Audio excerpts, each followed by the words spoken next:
موقف ابن ملجم جاي ترى. الله أكبر.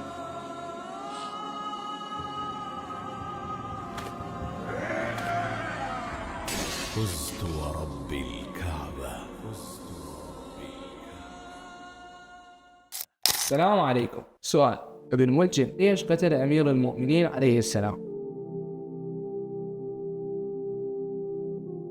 قتله على مود مصالحه الشخصية والمغريات الدنيوية، فباع دينه وقتل إمام زمانه. فنقدر نربط يا حبيبي بين هاي الحادثة التاريخية وموقف أغلب الدول العربية مع إيران بحربها ضد الكيان. هاي الدول العربية بمجرد إنه شافت وقفتها ويا إيران تضر مصالحها الشخصية تشكل خطر عليها، مباشرة سحبت إيدها من الموضوع وباعت دينها بثمن بخس. وهم يا حبيبي نقدر ناخذ هاي المقارنة من زاوية فكرية أوسع، وهي إنه التاريخ جاي يعيد طرح الأسئلة نفسها حول الثبات بالمواقف الصعبة والثبات على القيم والمبادئ. فنفس ما وصفنا موقف ابن ملجم مثال عن التخلي القيمي، فموقف أغلب الدول العربية وإيران أيضا مثال عن التخلي القيمي والعقائدي. فيا نور عيني، من تتقدم المصالح الشخصية على المصالح العامة، فتذكر مثل هاي الأحداث